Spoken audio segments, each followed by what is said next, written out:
Over the past 75 years, more than 10,000 chemicals have entered our food supply, but the EU allows just 300 additives. At Thrive Market, we prioritize quality, banning over 1,000 ingredients found in conventional grocery stores. Our Healthy Swap scanner helps you find better versions of your pantry essentials without the junk, dyes, or fillers, and everything is delivered right to your doorstep. So shop at a grocery store that actually cares about your health at thrivemarket.com/get-started for 30% off your first order and a free $60 gift. This message comes from Greenlight. Ready to start talking to your kids about financial literacy? Meet Greenlight, the debit card and money app that teaches kids and teens how to earn, save, spend wisely, and invest with your guardrails in place. With Greenlight, you can send money to kids quickly, set up chores, automate allowance, and keep an eye on your kids' spending with real-time notifications. Join millions of parents and kids building healthy financial habits together on Greenlight. Get started risk-free at greenlight.com/audio. Over the past 75 years, more than 10,000 chemicals have entered our food supply, but the EU allows just 300 additives. At Thrive Market, we prioritize quality, banning over 1,000 ingredients found in conventional grocery stores. Our Healthy Swap scanner helps you find better versions of your pantry essentials without the junk, dyes, or fillers, and everything is delivered right to your doorstep. So shop at a grocery store that actually cares about your health at thrivemarket.com/get-started for 30% off your first order and a free $60 gift.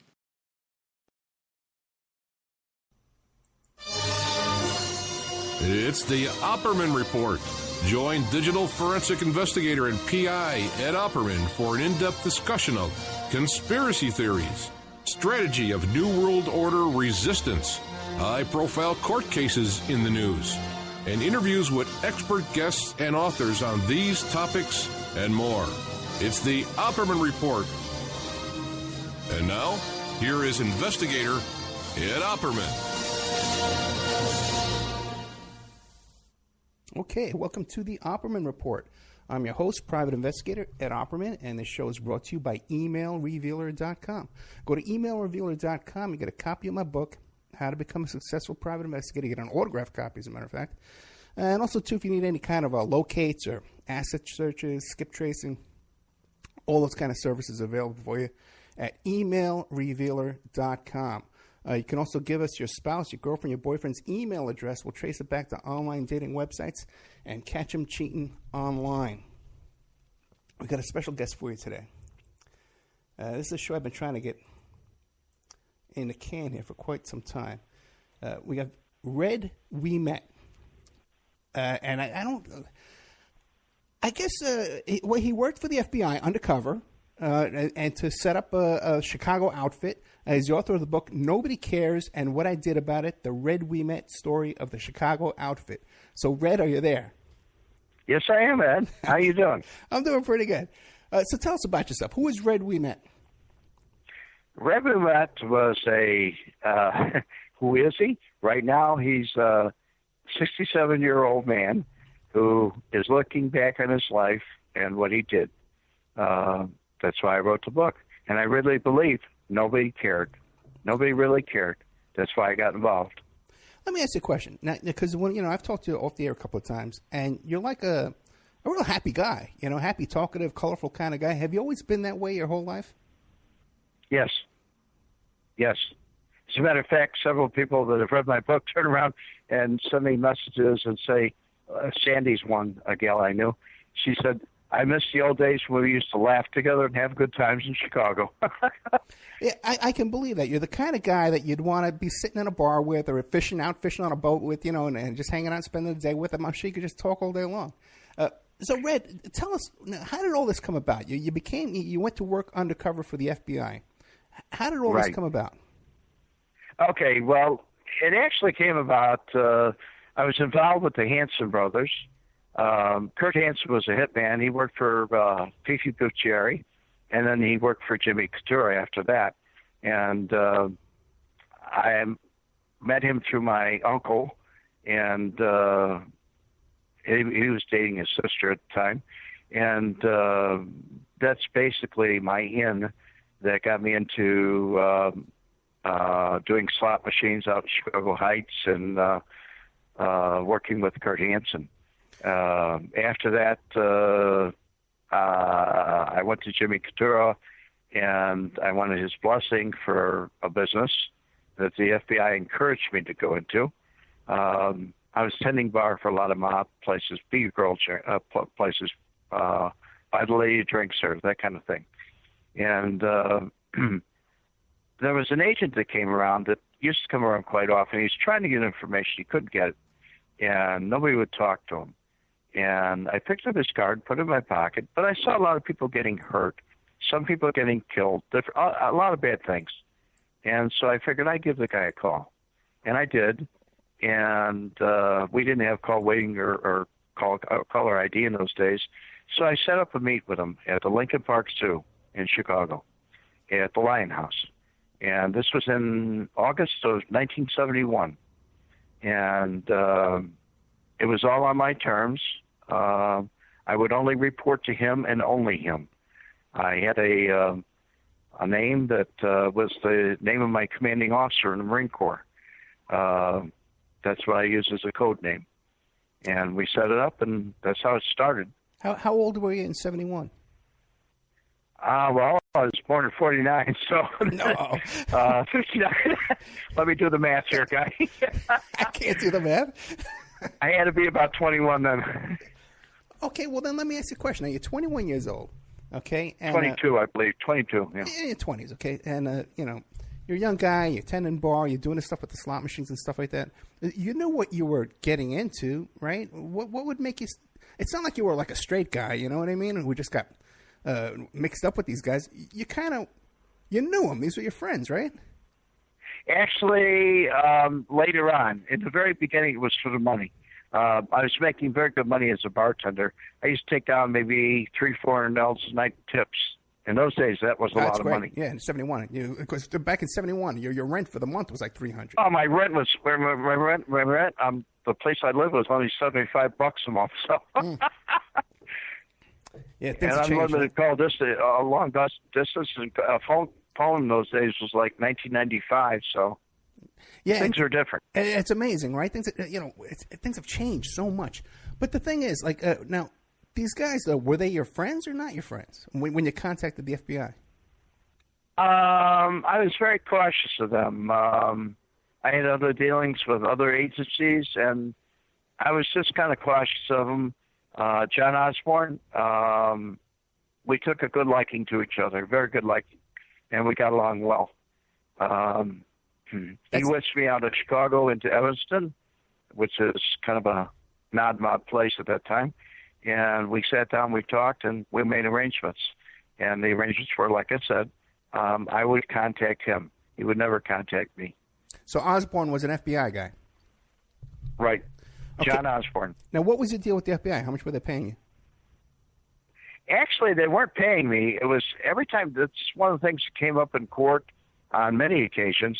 Every time I testified, he'd give me like $15, $25 for cigarettes, cab fare.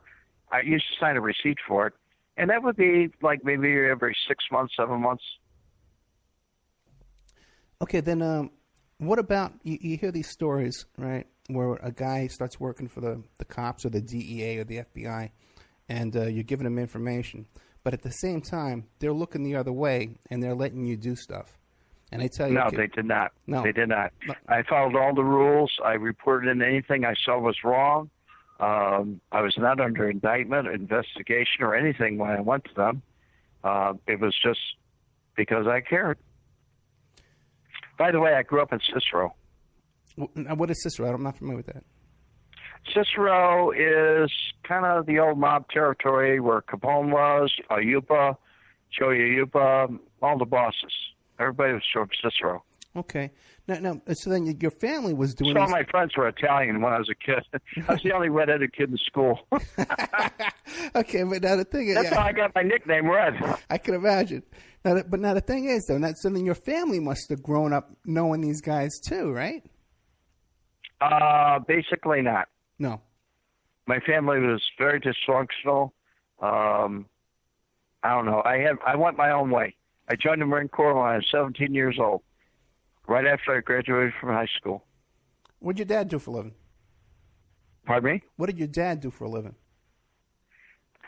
Many things. A whole list. I mean, in the very beginning, as far back as on my birth certificate, he said he worked for Dolly Madison Cakes. But after that, he worked for row vending, different vending machine companies. He used to travel. He invented a couple things, ice machines for Good Humor ice cream, where they can put Good Humor ice cream in and stuff like that. He was kind of a jack of all trades. So when he was working for the vending machine companies, was he doing the same kind of thing you were doing with the vending machine companies, like putting them in bars and stuff, or was he like building them or something? No, actually, he ran along the East Coast of the United States, and most of them he put in theaters, like soda machines, stuff like candy machines, right? Stuff like that. Did he have to do that with cooperation of organized crime, or he was able to do that on his own? No, that was for a company that was not controlled by mob. Okay, very good. All right. So now, you go to the FBI, you make a deal with them. You're not making any money for it, and you start. No, not really. You start working these cases. Now, how'd you set this up? What'd you do? I just told them I would give them everything they wanted because they were asking questions, and everybody was laughing at them because, if a bartender went to them, and then they used to come into the bars and ask bartenders, and they went to him, the very least that could happen to bartenders, he would lose his job. And the very most that could happen was he'd get killed. Right. So now, weren't you? And I kind of liked danger at that time in my life. Okay, I can identify with that as well. But weren't you concerned about getting killed? Did you carry a gun? Yes, I did. Okay. Now I was always armed. Now, were you just informing, or were you actually making cases for them, trying to get involved in deals? Actually, I would tell them when something was going down, where it was going down, and because I knew ahead of time, I was just the mouse on the wall or the fly on the wall, and I made a lot of cases for them. A lot of cases that are not documented. Yeah, but now give me an idea, like a truck hijacking. What kind of cases? Probably one of the major ones that they never did get to the bottom of it was it's still not solved. You look it up on the internet, is the Purelator robbery that happened in 1974.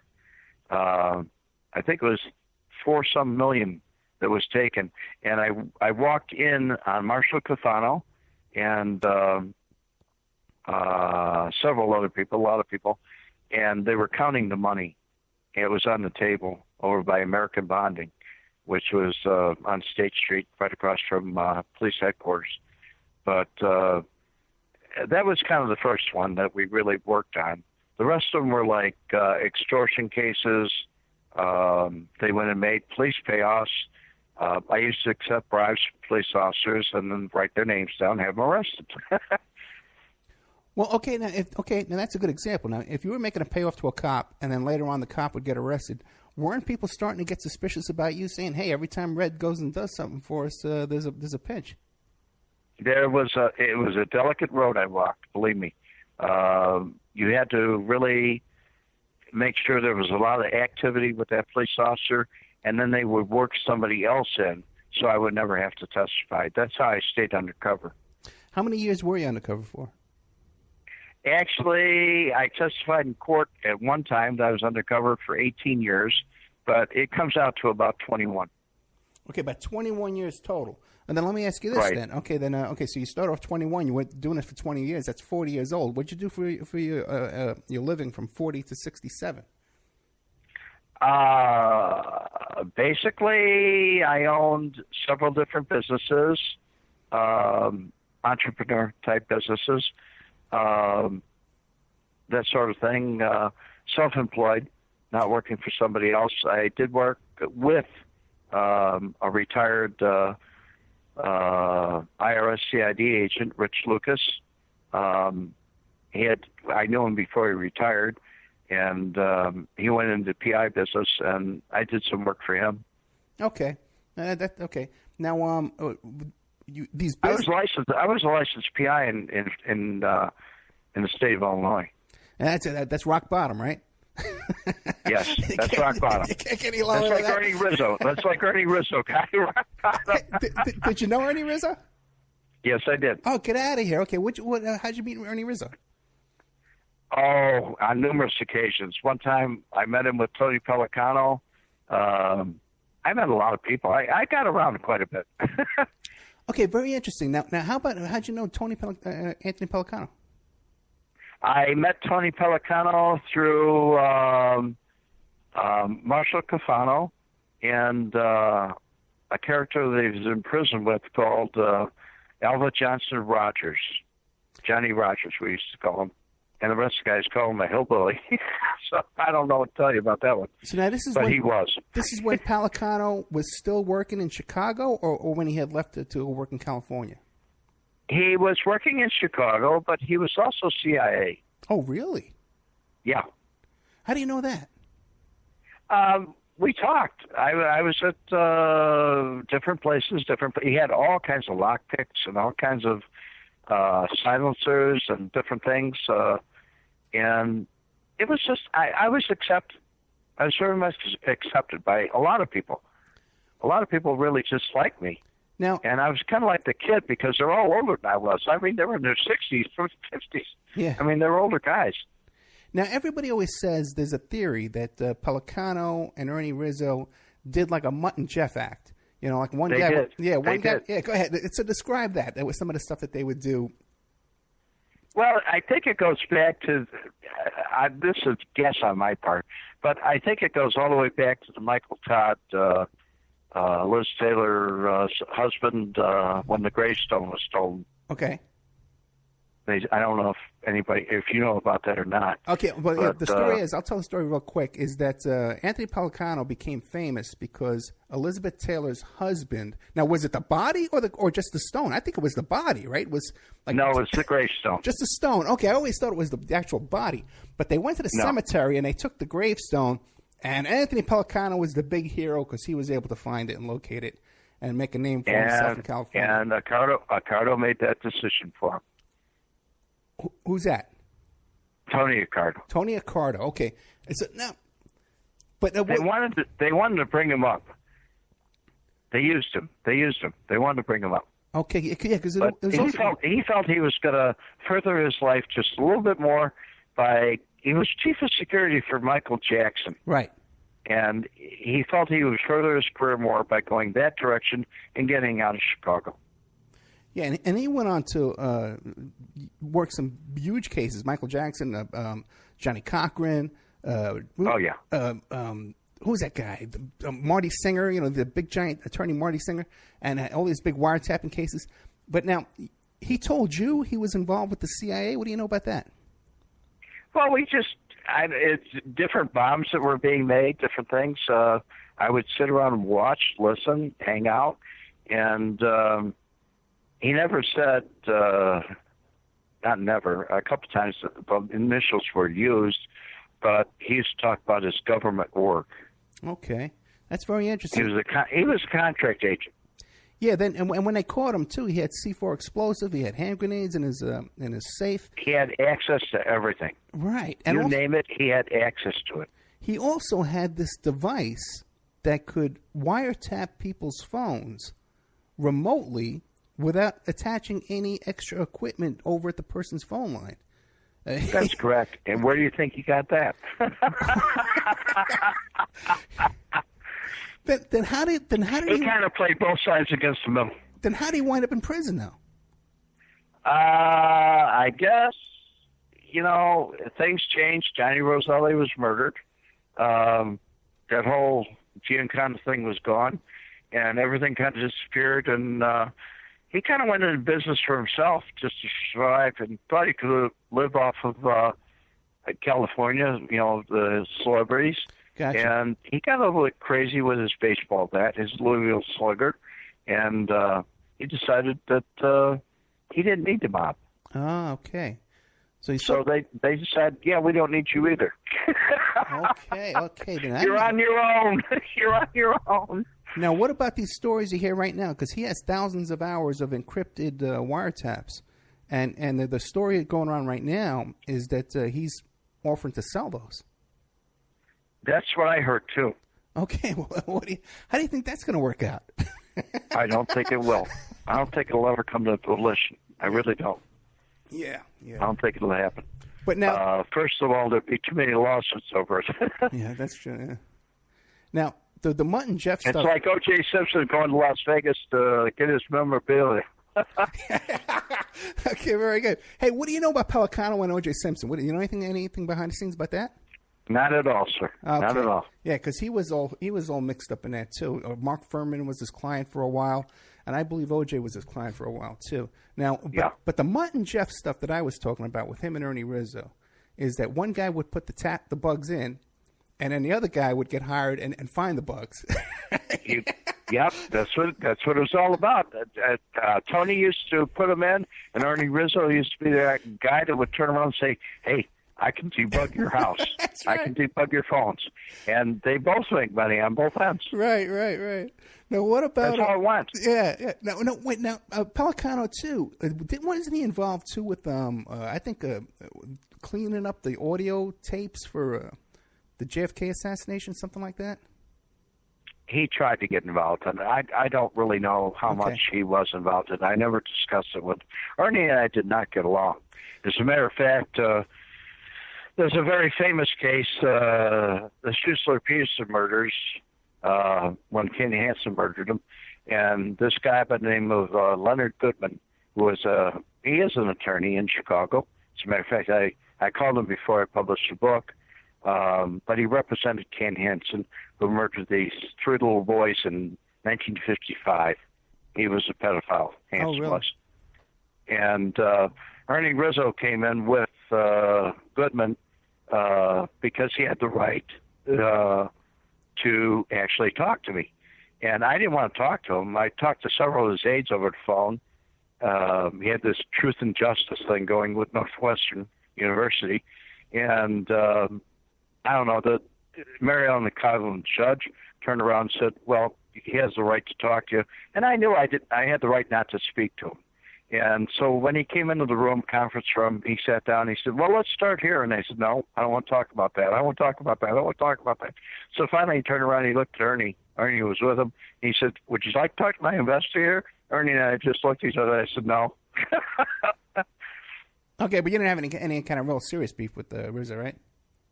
Pardon me? You didn't have any kind of real serious beef with him or anything with him? No, never. Something to keep in mind is I was part of the Grand Avenue crew, which was really the powerhouse at that time. Joey Lombardo, Tony Spilazzo was a very close friend of mine. Oh, really? Yeah, very close. Tony and I were very close. Every time he came to snuck into Chicago, he used to stop by and see me. What about Frank Collada? We'd have a glass of scotch together. Did you know Frank Collada? No. Yeah, I had Frank Collada on the show. Hey, but now, what do you think of that whole situation? By the way, people who don't know, Tony Spilazzo was the guy from the movie Casino, played by Joe Pesci, who was out here. Yeah, and I didn't see that. A lot of people asked me on Facebook about that, and they asked me about the movie. As a matter of fact, 3 people asked me today about that movie, how accurate it was. And I never saw Tony like he was portrayed in the movie. I never saw it. He never really talked about murders he did or things like that. It was guy and guy stuff. We just talked about things that were going on. Occasionally he asked me how my business was going or something like that, but that was about it. Yeah, and people here, because I'm in Vegas, people here that knew. And Mikey, his brother, was the most easygoing guy, and they make him out to be a real bad guy, and he really wasn't a bad guy. I don't think Mikey ever killed or hurt anybody. Really? And people say about Tony Spilazzo that he never cursed. You know, in real life, he never used any kind of foul language or cursed at all. But in the movie, he did. He did. Oh, he did. Okay, well, that's interesting. Okay. Hey, but now, yeah, he had some choice words. So I had Frank Collada on the show. Okay. Yeah. And the next day, by coincidence, we had a banquet for my daughter's basketball team, and there was an FBI agent there, and there was also a lot of people were there. And I mentioned to a lot of people that day, "Hey, I just had Frank Collada on the show last night," and amazingly, almost every single person I talked to the next day knew Frank Collada. Okay, they all knew him. But now, what do you make of the situation? I don't want to get anybody mad, but what do you make of the situation where, like, everybody, like, you know, got in the jackpot there, and Frank Collada's still walking around a happy guy, knowing everybody? What do you think happened there? He cut himself a good deal. He cut himself a good deal. As a matter of fact, I personally don't get along with Frank. I don't know him. Yeah. I've never met him, but I do know this: that when I testified at Family Secrets in Chicago, Mitch Mars had him on the witness list, and I flew into town with some agents, and because he'd perjured himself on the stand, and I'd seen his interviews about when you're actually killing a guy, you're doing him a favor, and his attitude, I told Mitch, if he takes a stand, I leave. That's it. So Collada was, and that's why he did not take the stand in Family Secrets. He was on the prosecution witness list? Yes, he was. What year? This was 2007. Wow. And so 2007, he was a prosecution witness, huh? But Mitch was a good friend of mine, U.S. attorney, right? Assistant U.S. attorney. But Mitch Scully, I forget the other guy's name. He was from Europe. He was with intelligence over in Europe, and they brought him in. He's now out in Denver, last time I heard. But he's a real good attorney, very good attorney, nice guy. I sat down. I just told him. I said, you know, I'm leaving. That's it. I won't get involved with this guy. But he came into town with a movie crew, and he was going to do a book and a movie and everything else. And they looked at me and said, okay, we won't call him, you know. Yeah. And I am credible. I had videotapes and excerpts of videotapes that they played and stuff like that. Everything I had was legit. And I was never really beat up on the... This message comes from Greenlight. Ready to start talking to your kids about financial literacy? Meet Greenlight, the debit card and money app that teaches kids and teens how to earn, save, spend wisely, and invest with your guardrails in place. With Greenlight, you can send money to kids quickly, set up chores, automate allowance, and keep an eye on your kids' spending with real-time notifications. Join millions of parents and kids building healthy financial habits together on Greenlight. Get started risk-free at greenlight.com/audio. If you're a maintenance supervisor for a commercial property, you've had to deal with everything from leaky faucets to flickering light bulbs. But nothing's worse than that ancient boiler that's lived in the building since the day it was built, 50 years ago. It's enough to make anyone lose their cool. That's where Grainger comes in. With industrial-grade products and dependable fast delivery, Grainger can help with any challenge, from worn-out components to everyday necessities. Call, click Grainger.com, or just stop by. Grainger, for the ones who get it done. Stand that much. Now, get into this. Now, you set up video cameras concealed in your apartment in order to catch people? Actually, Joey Lombardo was in prison, and everything was in array. Louis Ebele was running the Grand Avenue crew, but what I didn't know was that Frank Schweihs, who had been one of the first people I met at American Bonding years before, Joey told him when we went away, when he was going away, he was out on bond, he had to get his affairs in order. He said, you see that kid over there? Take care of him. Give him anything he wants. And so when I had a problem, I went to Frank. But Frank became very powerful, very, very powerful. Frank who? And Schweihs. Okay, Frankie Schweihs. But he became very powerful, and he was very close to Joe Ferriola. And so he used to call him from my apartment all the time. Frank never used a phone of his own. He always used somebody else's. But anyway, I called Frank in, and he was my target. I chose him. I sat down with Tom Knight at the U.S. Attorney's office. We met at a motel, I think. But Holiday Inn, Madison Halstead. But what had happened was I told him that's my target. I want to take him down. He was probably the most dangerous man I ever met in my life. And then, but he liked me like a son.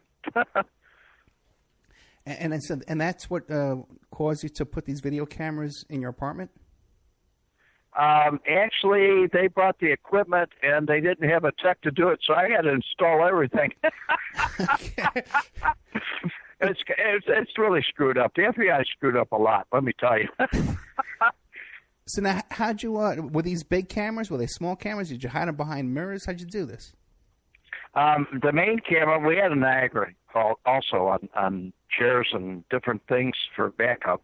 But the main audio video was I think it was a 9mm or 7mm camera, fisheye, and I put it inside a rear projection TV. Okay. So when you're looking at the TV, and I sat over by the TV across the room, he'd be looking right in the camera talking to me.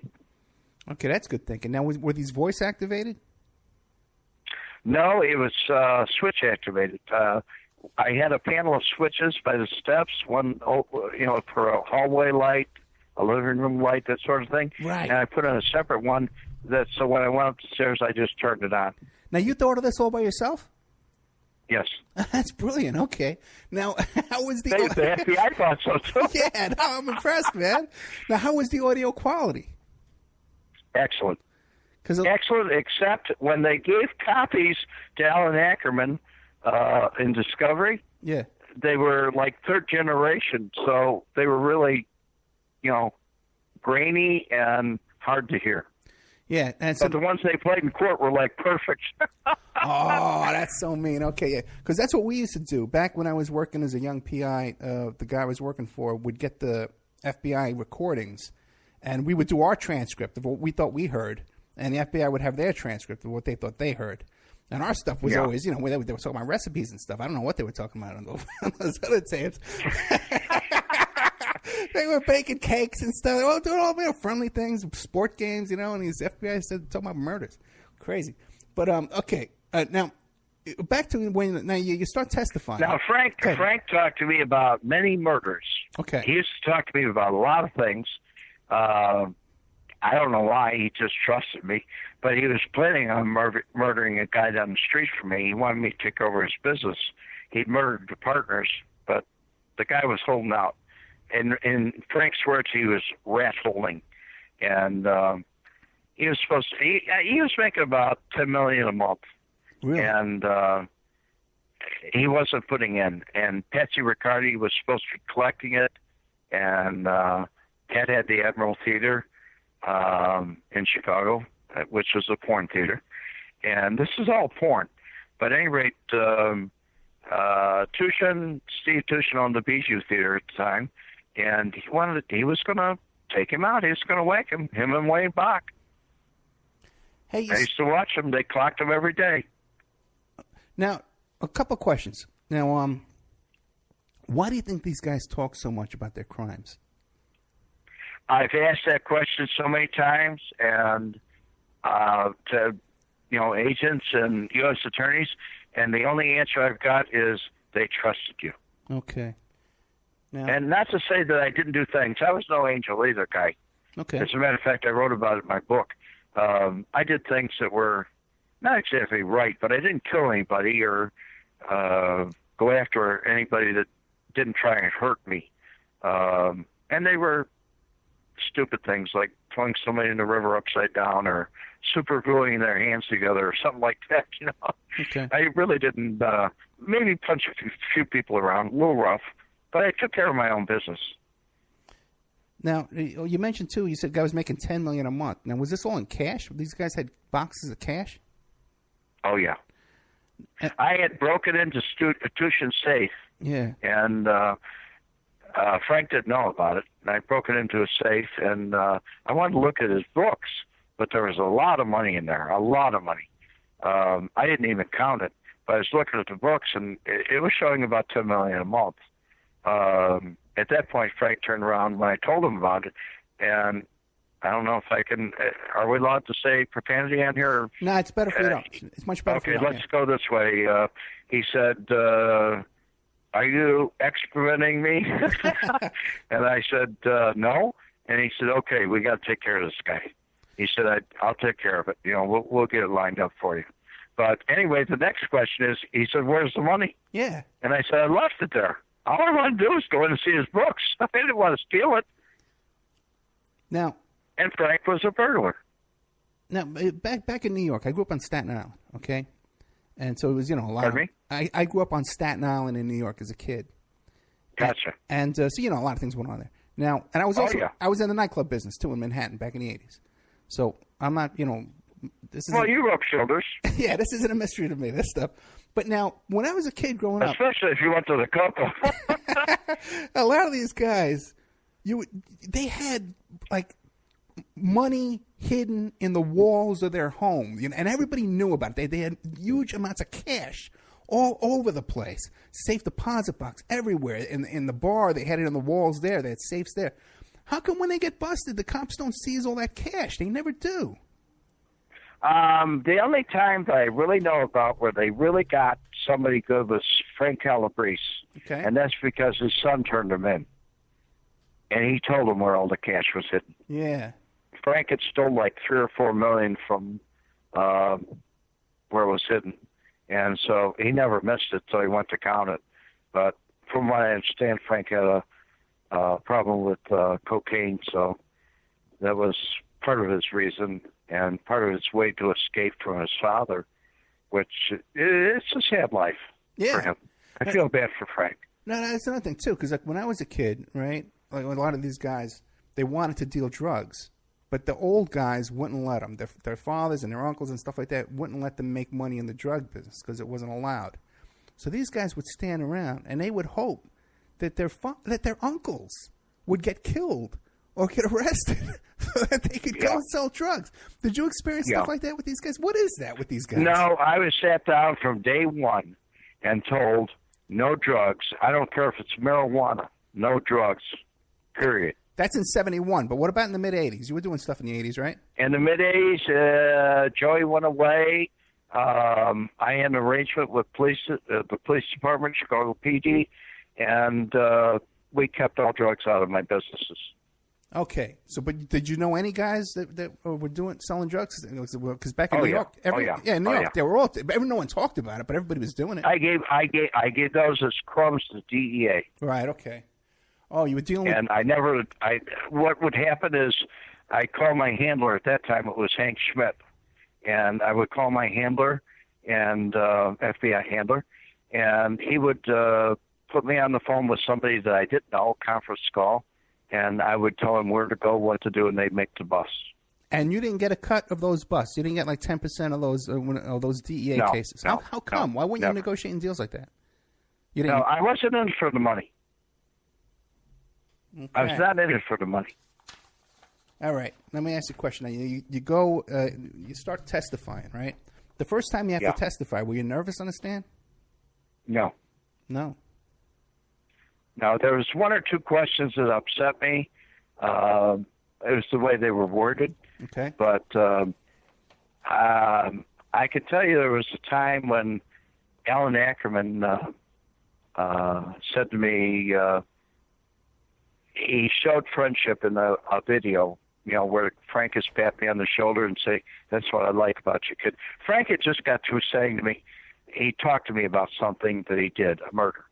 And he said, "Tell me about what you do." And I said, "Frank, I never talk about my work." And he patted me on the back and said, "That's what I like about you, kid." So actually, he probably thought that I killed people, but I didn't. Right. But so when it was time to testify, though, you weren't afraid that they were going to bring up stuff that maybe you hadn't told the FBI about or you hadn't told the prosecutors about? No. I was an open book. I kept everything. I was square. With the FBI. There was nothing to hide. Okay. That's what made me a good witness on the stand. Yeah. I still don't understand your motivation, though. These guys, and they were your friends, right?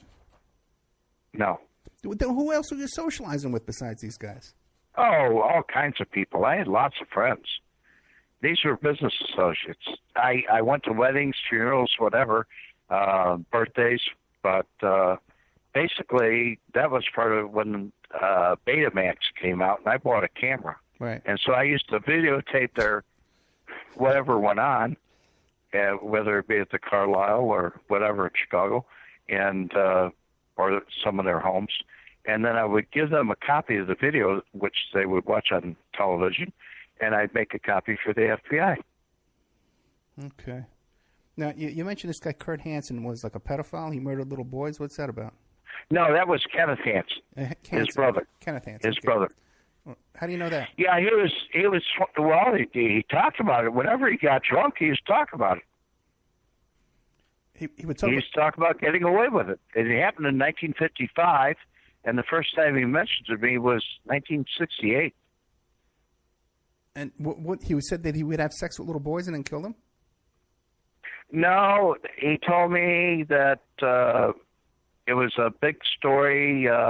He's telling me about a big. He was drunk.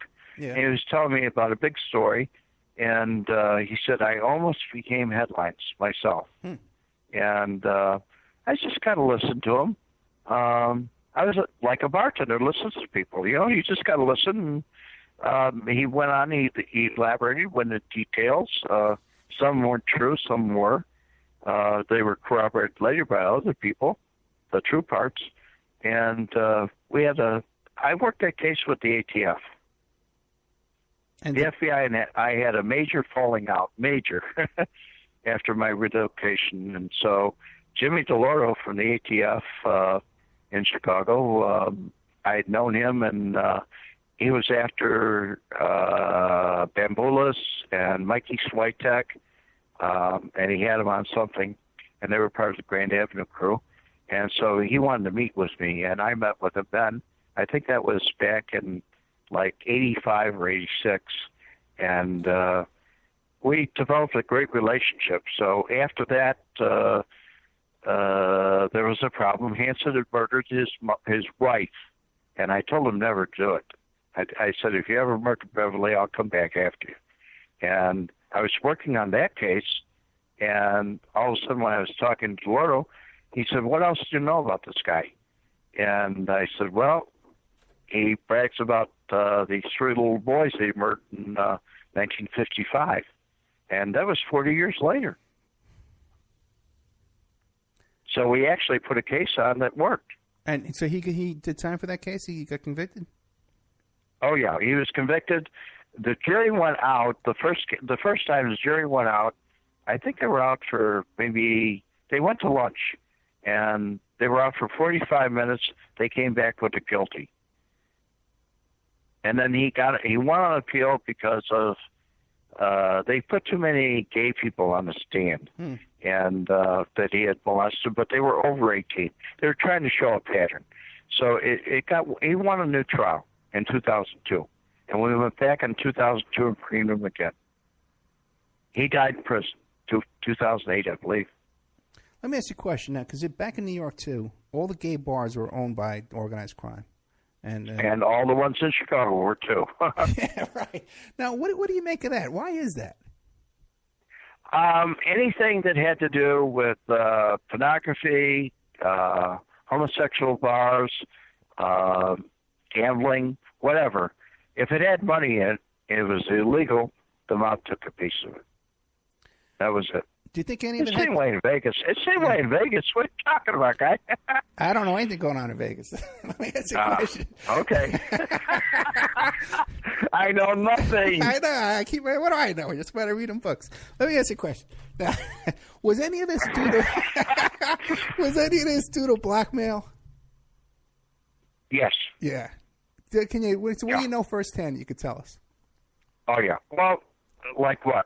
But the organized crime using blackmail with homosexuality and even child. Oh yeah. Yeah, child. Oh yeah. Yeah. As a matter of fact, one was Michael Butler. Who's that? That's a familiar name. Actually, it's Michael Butler's brother. He was gay, and Paul Butler owned Oakbrook, Illinois, and it was all his. He bought during the Depression, bought all this farmland, built it up in a great community. But, they put the arm on him. Now, and he owned Butler Aviation, Butler Paper Company, Butler Paper Mills. I mean, they owned a lot. Now, but the gay one had the brains of the family, and they put the arm on him. It's always been my suspicion that one of the reasons why so many of these guys wound up with these gay bars is because a lot of them they were in group homes and juvenile detention, and then they were in prison. They did time in prison, stuff like that. And there's always sort of an unspoken that whatever you do in prison, you should do whatever you got to do, and then when you come out, you don't talk about it. Has that been your experience with these guys? No. No. As a matter of fact, Johnny Rogers, which I just spoke to you about, when I was reading his file, I almost had a heart attack. He was labeled as Marshall Cafano's prison wife. Yeah, right. And I looked at it and said, I cannot see Cafano with this guy. I just can't see it. So, I don't know. I wasn't there. I didn't see it, so I don't know what happened. Okay. But Cafano did take care of him after he got out of prison. Because, you always see these guys that kissing each other on the cheek all the time.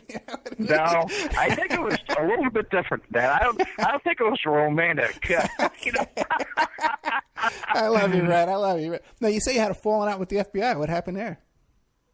There was some money that I used that was tied up, and it was used on extortion and the Hobbs Act, and they held it. And some other things they promised to reimburse me for.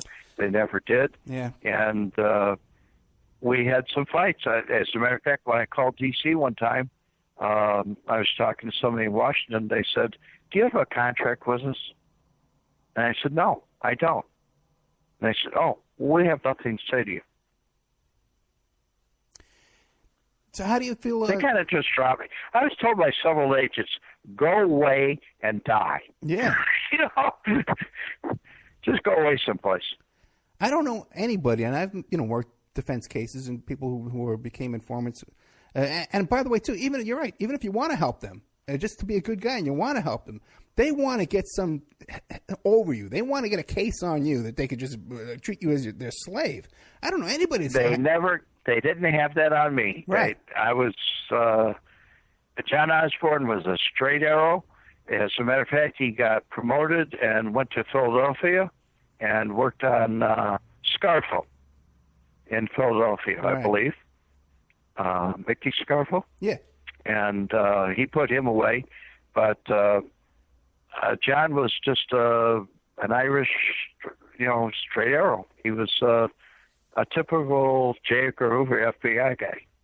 I mean, he was straight arrow. Okay. And there was nothing to really put over my head. He knew that. Him, but what about the other guys? Weren't they always trying to get something on you? No, never. As a matter of fact, without naming names, there were several agents that I used to shoot with, okay. And several of them bought firearms for me, wrote me personal checks. I knew their home addresses, their numbers. We used to call each other. Well, how's your relationship with the FBI today and the government? Not good. How come? Well, I would think that it would be because of terrorist activities, stuff like that.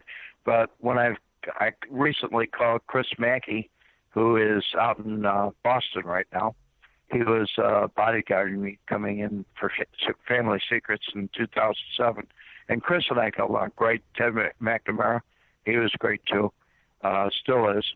But they were like a new breed. I mean, a totally new breed. They treated me like gold. They were real good to me. Okay.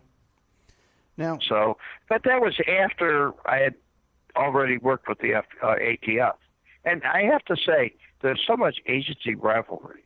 I mean, you have no idea. You have no idea how much they hide from each other. The left hand doesn't know what the right hand's doing, ever. What'd you do for ATF? ATF was the ones that came out on the Schuessler-Peterson murders.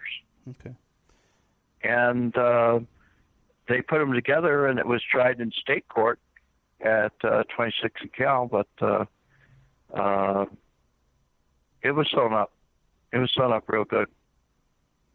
They knew they had a case before they went to trial. There was no doubt they were going to win. Now, did you ever have any do any work with the New York City or New Jersey organized crime people? No, never. No. I did own some property in Atlantic City, and when it was a slum, and Marshall Cafano came to me, and said he'd just gotten out of prison. And he came to me and said, I'd like deed to that property. And I gave him the deed to the property and never asked for anything, never asked any questions. And later on, I was reimbursed for it. Okay. Now, like I said, I grew up in Staten Island, and, you know, I was in Manhattan, stuff like that. And we knew, just through family relations and stuff like that, that some of these guys, big names, the FBI would come to their house around dinner time, unannounced. And these guys would go out and get in the car with the FBI and ride around with them. And they would have like a free talk where they would gossip about different things going on. Yeah, right. Now, so you're familiar with that process, right? Oh, yeah. I watched it happen. Right. Now, a lot of people don't realize that kind of thing happens. They think, whoa, there's Omerta. And these guys... Well, Bill Romer was big on it. Bill Romer used to do it a lot. Bill Romer, who's that? Bill Romer wrote a couple different books. He was an FBI agent that I knew. He actually worked on Giancana a lot. But one of the things he did was he used to stop in and see Sam DiStefano. Sammy D. Yeah. And Sam was crazy. I mean, Sam was satanic. He worshipped devil. Really? And that's why he was never made. He was never made. He was a crazy guy. But he used to torture people. Loved torture people. He was great on that. But Bill Romer used to go see him all the time, and he finally found out later that he urinated in his coffee. When he'd always get him a cup of coffee, and Sam would urinate it. And when he found out, he never went back and saw Sam after that. Oh, that's disgusting. Oh, Sam was an animal. Sam was dangerous. Now, weren't you concerned? But not as dangerous as Frank Schweihs. Frank Schweihs was the most dangerous man I ever met in my life. But knowing that kind of stuff happens, that almost every one of these guys who has any kind of a career in organized crime, they're all doing a little bit of talking. They're all doing a little bit of gossiping. They're trading information back and forth. Weren't you concerned that someday your name would come up? No. As a matter of fact, Tony and I were close, and one day he was at my home, and we were talking about different subpoenas, a grand jury that was taking place that I'd been subpoenaed to, and I actually came out and told Tony that I was working with the FBI, and he kept my secret to the grave. I swear it. Yeah. He just kept it to the grave. I don't know why. Maybe he thought he had use for me in those time or something like that. But we were pals. I liked him a lot. I was very, very, very upset when I was told, do not go to his funeral. Do not go, anywhere near it. And then I saw Bob Conrad there and some other people, and it upset me a lot. So when you see these movies and stuff like that, and people say, the organized crime, they never rat people out. What is give me a break there. As soon as somebody's in trouble like Frank Collada, yeah. as soon as somebody they know they're going down the tubes, they talk. Now, what about the It's called Monty Hall. Let's make a deal. Right. And many times the case just goes away, and that's why you don't know that they ever had a case. That's right. Now, the thing is, too, is now what about this theory that, well, if you testify against the mob, they're going to get you. They're going to kill you no matter what. They're going to track you down for the rest of your life, and then no one ever survives testifying against the mob. What do you think about that? Well, in the very beginning, I understood, and I still do today, that the biggest thing the mob sells is fear. They sell fear. And some of it's true, and if you're sloppy, you'll get yourself hurt. But otherwise, no, it won't happen. Yeah, a lot of this stuff in these movies, it's just the PR. Right. It's hype. Yeah. It's hype. I was going to ask you something. I forgot what it was. Okay. Now, what about you? Were you afraid they were going to come after you after it came out that you were testifying? I really wasn't. The FBI was. I wasn't. Right. Oh, the FBI was. The FBI, I had a new home, And by the way, when I left Chicago, I sold a lot of real estate, and I was pretty well fixed. And they were talking about what's that? And I said, no way.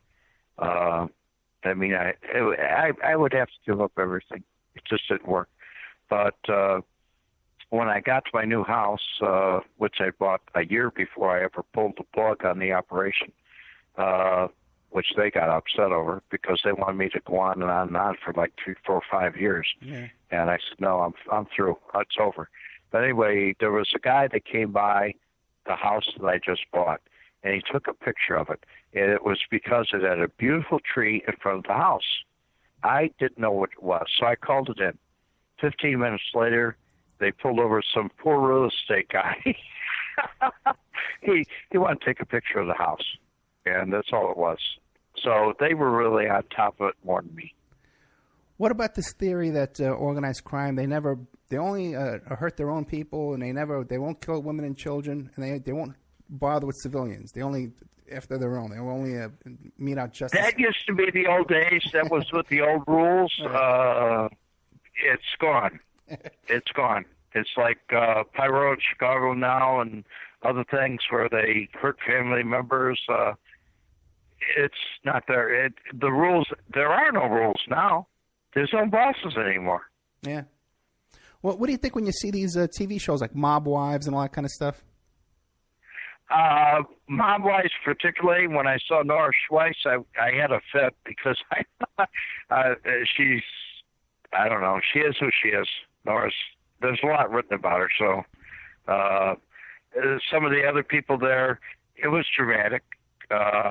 And that's what they wanted. They want something to sell. Yeah. It's like Casino or Goodfellas or whatever. They want to sell it. It's dramatic. And even on Facebook, there's a lot of groupies that buy my book because they want to know what's in it. Yeah, what about that? There are a lot of groupies that like this kind of stuff, right? Now, what do you make of that? And I find that they're like in their late 30s, 40s, some in their 50s. Yeah. And they had a relative or a neighbor or something like that, and they just, for some reason, they want to read it. Yeah, people are fascinated, right? Oh, yeah. Now, what about that? I'm sure there's a million stories. I lived it. They read about it. Yeah. But now, let me ask you a question, too. Now, if you had to do it all over again, would you choose this kind of a romantic life, or would you just go and live more of a straight life? Actually, if I really had it to do over again, I probably would have gotten some kind of job and then had a wife and 8 kids. Did you ever get married and have kids? Once, yes. It didn't work out. Okay. And okay. Now, I'm sure we're leaving out a million stories. Oh, yeah. Yeah, but we're getting kind of toward the end of time. Unless maybe you can give me like another half hour. What do you think? Can you give me another half hour? Sure. Okay. Let me play a little commercial here. I'll play a commercial break. It's 4 minutes and 58 seconds long, so you have plenty of time to go up and get a drink, go to the bathroom, whatever you want. But you won't be able to hear the ad, okay? It'll play silently, and we won't be able to talk while it's playing. So we'll just we'll leave a Red Wemette. Nobody cares, and what I did about it. The Red Wemette story of the Chicago outfit. Now you can find Red. He's all over Facebook. The last name is spelled Wemette. And there's a page for Friends of Red Wemette. There's a page for the book, Nobody Cares, and what I did about it. For the book, there's going to be a link on the Opperman Report website, so you can buy it there, or you can buy it on Amazon.com. Red, on Prime. The Amazon one on Prime. I had a falling out with my publisher, and I did a second edition. There's a second edition. So, yeah, the other ones, there's a bunch of them on there on Amazon that says out of stock. One's got in there in Australia for $800 or something like that. But when you read the Amazon Prime, that's me. Amazon Prime. Okay, now what about if they want an autographed copy? Will you do that for them? I send out an autographed copy. Whatever they want on it, I write to them. Yeah, so then if you want an autographed copy, go to Red Wemette on Facebook and then send them a little message there. He's really easy to get a hold of. Or you can go just to my webpage, redwemette.com. Redwemette.com, and that's 2 T's, Wemette. We'll be right back after these messages with more of Red Wemette, great stories of the Chicago outfit, they call it over there, right? The Chicago outfit. Yeah. Okay, we'll be right back after these messages. And now a word from our sponsors. Did you know that 30% of all people on online dating websites and personal ads are either married or in a monogamous relationship? 30%. If you suspect that your husband, your wife, your boyfriend, your girlfriend may be cheating online, go to emailrevealer.com and our online infidelity investigation. You give us their email address, and we can trace it back to online personal ads, dating sites, and social networks. We can even expand the investigation and find them cheating on escort service sites or even porn sites if they're registered to porn sites and swinger sites.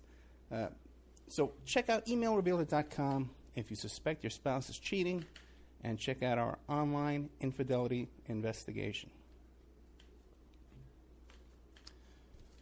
William Ramsey is a producer here at the Opperman Report, and he's just come out with a new book, Children of the Beast, Aleister Crowley's Shadow Over Humanity. Now, he just sent me a copy of this book. Oh boy, it's about 2 inches thick, and there's a chapter on just about everybody in this book that you can imagine. The Beatles, and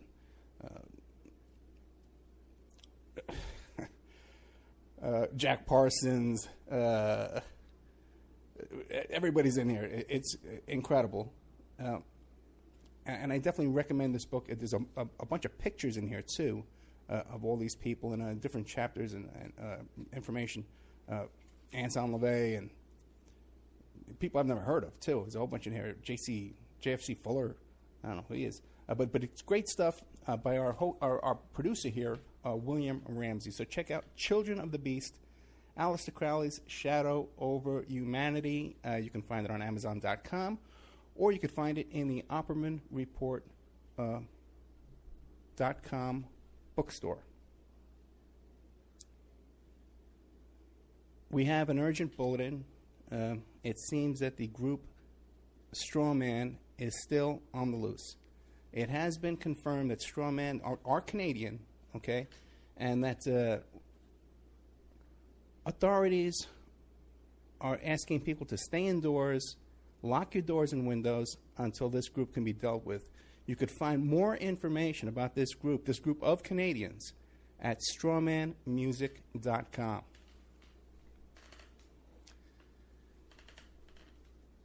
You can have your ad played here. Okay, we're looking for sponsors. Okay, in fact, we desperately need sponsors right now to take this show to the next level. So you can have your your ad played here, read live, like I'm doing now, so artfully. Or we can even work up a little jingle for you with some music and stuff like that and play it here. You have no idea how inexpensive it would be to have your ad played on the Opperman Report on 7 stations live Friday night and another 7 stations live on Saturday night, plus replayed every day of the week on different stations, and then archived on YouTube, Spreaker, iHeartRadio, iTunes, and all different kinds of podcasts, Pod This and Podbean, all different kinds of places who archive the show for us. And on those archives, your ad would play indefinitely, forever. You also get a little banner on OppermanReport.com. You get a mention on the air, you get a little interview on the air, and all kinds of fun stuff if you sponsor Opperman Report. We have an opportunity to get this show on a major AM/FM station in California. We've been approved. So if you want to sponsor us into that, so incredibly inexpensive that your ad would be heard by the range covers 5 million people in population where your ad would be broadcast, and all these other stations would be thrown in for free. So really affordable prices to sponsor OppermanReport.com. Get a copy of my book, How to Become a Successful Private Investigator. You can get a copy of that book at emailrevealer.com, or you can get a copy of that book now. It's back up on Amazon.com. How to Become a Successful Private Investigator by Ed Opperman. And this book has been updated a little bit from the previous book that we had that was available to our wonderful listeners. Okay, welcome back to the Opperman Report. Hey, during the break, we lost Red, so I'm going to call him up right now and see if we can get a hold of him. I don't know if they got him, but we got disconnected. Or maybe, Red could be hopping a plane to leave the country. Hello? Hey, Red, how are you? I think we got disconnected. I think we do, too. It went beep, beep, beep. But we are live back on the air with Red Wemette. I was worried about you. I thought maybe they found you. They traced the call, and they went down with the piano wire, and they got you. But I guess you're okay. Not likely, guy. But do you look over your shoulder at all? Pardon me? Do you look over your shoulder at all? Not really. I'm armed all the time. Okay. Do you ever run into anybody by accident? Yeah, I have in the past. Right after Cafano got out of prison for the stock fraud, Westinghouse stock, I ran into him in Fort Lauderdale, Florida. And he just tipped his hat and walked past me. Yeah. I was a little nervous that he was going to take down my tag number off the car, but it was kind of like he didn't want any trouble. And there's several other people that I've called.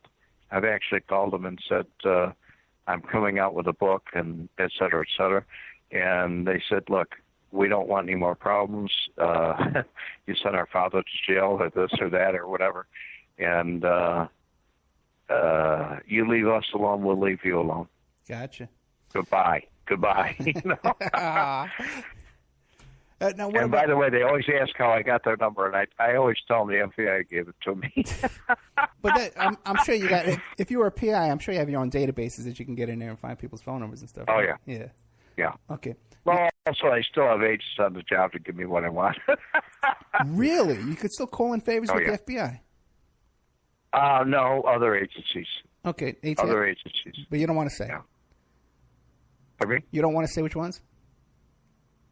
I'd rather not. No. Okay. But you've worked... I don't want to hurt anybody. God, come on, give me a break. I don't want to hurt anybody either. Come on, I think I'm very good about that. I mean, I do them a favor, they do me a favor. That's all. Yeah, nobody gets hurt. Now, I'm sure there's you know how it works. You're a PI. Come on, give me a break. I know how it works. I know exactly how it works. Now, what do you call it? And I don't like to see anybody get hurt either. I'm always very careful. But there must be a million stories that I haven't thought to ask because, like you said, I haven't read your book. What are one of your favorite stories you like to tell about your life? I really don't have favorites. I have thousands of stories. And on Facebook, I do a video of myself talking to the camera. And I ask people on Facebook, what would you like to hear about? What do you want to know about? And if it's something that I do know about, I'll go into detail. Mike Byrne, who has the Chicago outfit past and present, Chicago outfit past and present, is a real great guy. And he pinned my book up at the top on his page. And his room grew like outrageous amounts when I started doing these Red's bedtime stories. So whatever they request, if I've got the information, I put it out there. That's right. I forgot to mention that. You got a YouTube channel. Yes. And what's that called? Red Wemette YouTube? No, the YouTube is other people put it up. Really, I don't. My YouTube. Actually, I don't know. Somebody might have done that for me. But the Facebook thing is like there's different groups, law enforcement groups, and different things. And some take an interest in it, and they ask me to join, and I do. And then they ask me questions. Some people are very naive, and some people think they have more knowledge than they really have. We have a mutual friend, Ted, and Ted's asked me a lot of questions. How do I know this? How do I know that? How do I know this? And because he has a real interest in it. Yeah, Ted Rubenstein. He's got a real long. He's really into organized crime stuff. But he's yes, he's a buff. He's a buff man. Oh yeah.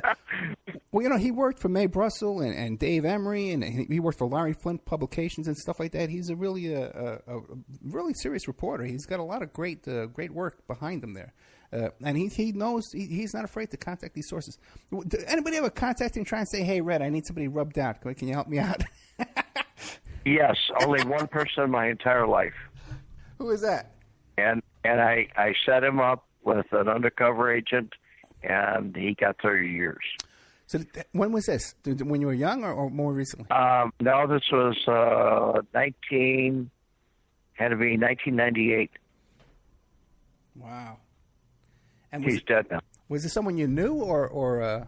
Oh yeah. So a friend of yours came and he contacted me. He had a personal problem. It involved his girlfriend being raped and some black guys involved in it, allegedly. Right. And he wanted somebody to actually torture and kill.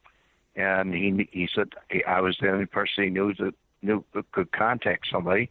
And he had me in a bad spot because at the very last minute he turned around and said to me, well, if you don't help me, you're an accomplice because you knew about it before it happened. If I get caught, I'm going to turn you in. And that's why I give it to the ATF. Well, that wasn't too bright, you know. That's no. Why would you go? Afterwards, we found out he was very heavily involved in cocaine and crack cocaine, stuff like that. But I didn't know at the time. I was thousands of miles away. Yeah. What about? And I had a pager. I had a Sky pager. It was 1-800-509-5360, and people would page me. Anybody could page me. And when they did, it's like you call a man on his phone. Yeah. It doesn't necessarily give up my location, but he paged me, and I got back to him, never knowing that they had caller ID as started, and he started bugging me back and forth, and the gal that was living with me at the time was a Chicago PD, and retired, and she was a little bit upset over it, and I was upset over it, and I thought the best way to handle it, I talked to John Rotuno, which, by the way, John Rotuno of the ATF is the best agent I ever worked with in my life. He really is a great guy. You still do PI work now? No. How come? I'm asked to, though. Yeah, I bet. How come? You don't?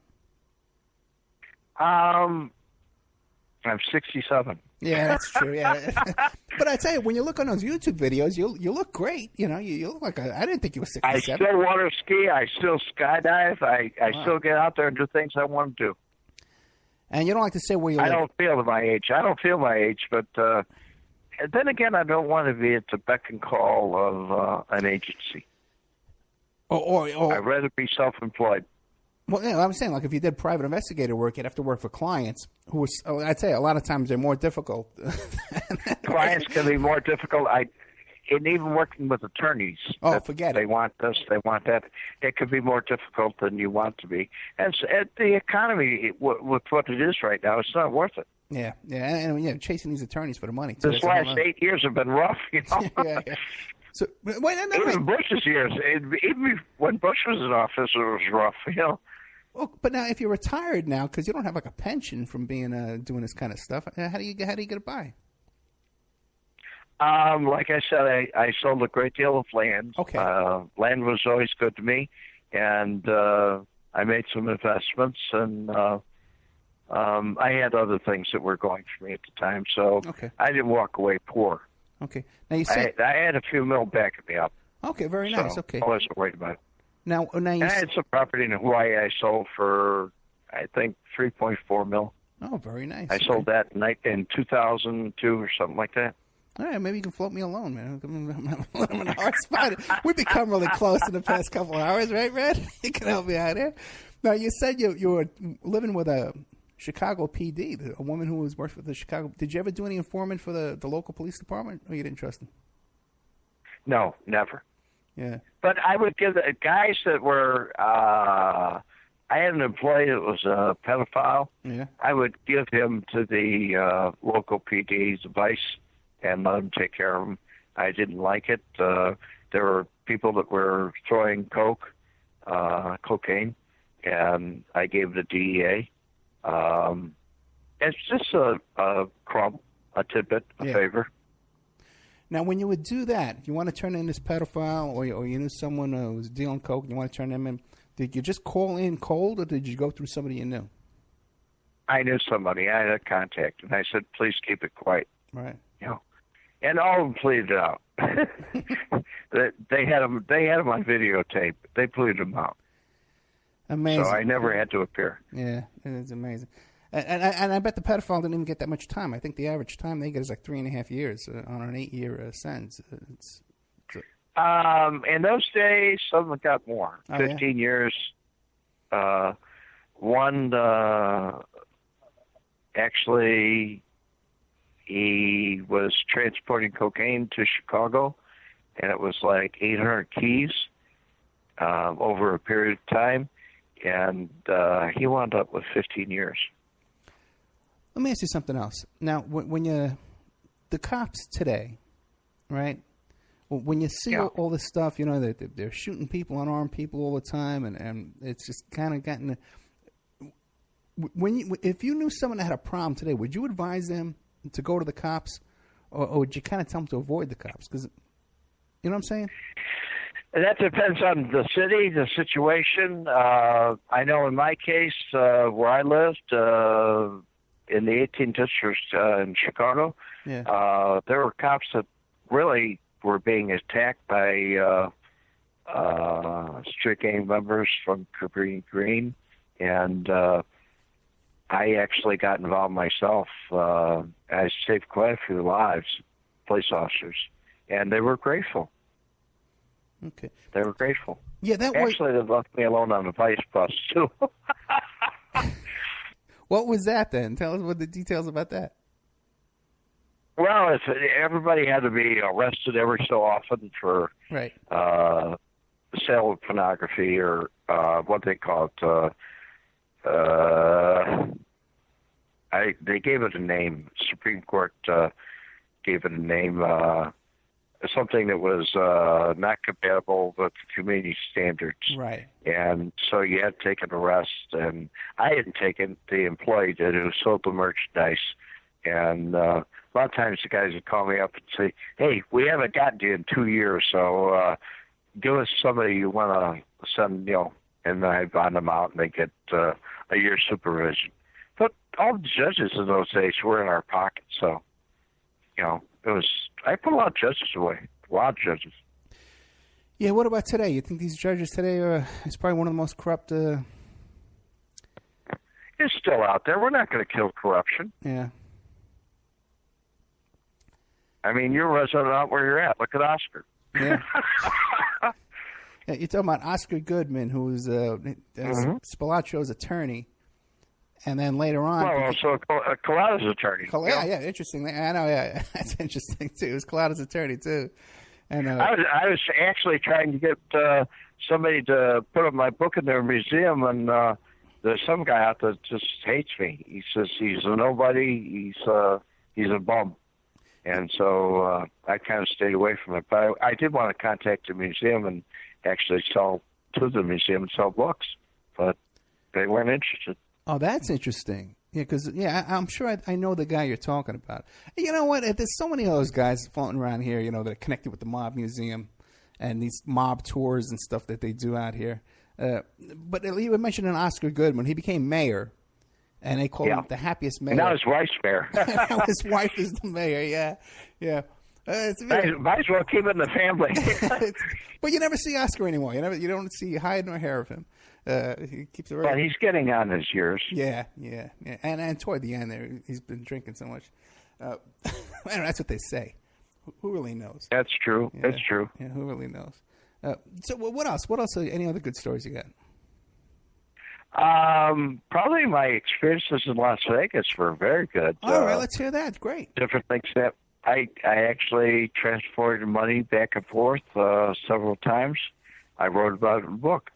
Oh. The first time I did. It was very interesting out there. I was always comped. And surprisingly enough, if Capano sent me out there, it wasn't always the Stardust. He booked me at Riviera or someplace else, and whenever I went to check out, it was Joe Smith or something like that. It was comped. The only thing I had to do was Marshall would send me a bill for taxes. taxes on rooms or whatever, food or whatever I signed for. And what year was that? That was all the way through 1979. 1979. Okay, so then did you know guys like Stupak and Binion and those kind of guys? Not Stupak, Binion, yes. You knew, what was his first name? Teddy Binion. You knew Teddy Binion? Yes. Okay. Yes. So then what was he like? I don't want to stereotype him that much. He was a player. What can I say? He was a player. Right. He wasn't really that tough of a guy. He used to hire tough guys. But I don't know. That's how Marshall got in trouble too. But when he was out there, when they went after Ray Ryan, and that mess way back when. It's all ancient history. Yeah, I know. What Las Vegas is like today, it's a playground. It's for families. It's not for, the old gamblers. And with the Griffin book and Griffin Detective Agency and whatever goes on there, it's they hired the cheats to watch cheats. So, nobody's doing anything like they used to. Yeah. I don't think you can count on drinks like you used to. I don't know. Well, it's different. It's totally different. You got to pay for parking now. I know. It's insane. If you're a local, they're letting you go. Parking is a premium there. It's insane, yeah. I remember looking along the strip at all that vacant land and saying, "Wow, it's nothing. It's desert." And now it's something. Yeah, they got every little inch taken up. Not only that, the television show about pawnbrokers or whatever that's very popular. Las Vegas is kind of, I don't know, it's an enigma. People look at it and say it's different, and we all have an interest in it. Yeah, it is an interesting place. But then again, so's Palm Springs. I'm trying to think. There was a TV series back in the 80s that was based out here in Vegas. I don't remember, and it was loosely based around what was going on with Teddy Binion and Spilotro, and even what's his name, the mayor Goodman. Are you familiar with what I'm talking about? Pardon me? Are you familiar with the TV series I'm talking about? Not really, no. Okay. I heard about it, but I really wasn't watching much TV back in those days. Because they were touching on all this stuff that was going on, and they were a little too close. And they were just touching on it, and it was like a teaser. Yeah, a little too close to home. They were getting things a little too right. But they actually, in this TV series, and by the way, one of the guys, and I wish I had my notes on this. Maybe if I go back and listen to the old Spilotro show, the old Colada show. But in that TV series, they alluded that Oscar Goodman was an informant. He was. Okay, what do you know about that? Just what agents told me. Really? Yeah. And these were agents in Chicago? So was Leslie Rosenthal. Oh, really? Well, yeah. Well, I've heard that too as well. Yeah. Hey, what do you know? I met Frank Rosenthal in Boca Raton, Florida. Okay. And that's right around the time I saw Marshall Cafano. But Casino came up, and he held a big. He's very flamboyant, or he was very flamboyant. But he held they had press out there and everything. He was in Boca Raton, and they were out by his house, and it was opening night or something like that. And the local news media was all over him. But later on, he sold that place and went down to Miami and did some offshore betting where they moved to Bahamas and stuff like that. So he was a very different kind of person, dapper, and very, I don't know, difficult to describe. What do you know about Harry Reid? Everybody, nothing. Nothing. Okay. Absolutely nothing. What about Jack Gordon? Jack Gordon, you ever run across him? No. Okay, you know who I'm talking about, though, right? Yeah. Okay. Okay. All right. I knew Johnny Roselli. Oh, really? Okay, what can you tell us about that? When I was down on the West Coast, I was told that anything I needed to go through Joey Hansen in Phoenix, and that's how I met Johnny. Okay, Hansen's daughter is Hanley, right? That girl, Kat Hanley? That's correct. Yeah, that's right. Yeah, okay, I'm friends with her. Okay, I'm friends with her. Yeah, she had a little TV show right here as well. And you know what she does now? She does consulting work at Family Court. Okay. How interesting. I know. It's such a small world. That's such a small world. I tell you, Red, I really enjoyed this show today. I really did. Red Wemette, the book is Nobody Cares and What I Did About It, the Red Wemette story of the Chicago outfit. But you got to get the one on Amazon Prime to make sure he gets a piece of that. And also to go to Facebook. Look up just Red Wemette, Wemette. He's one of my Facebook friends. You could find him if you go to my page and find it there. Or you can just go to my website to buy it if you want to buy it.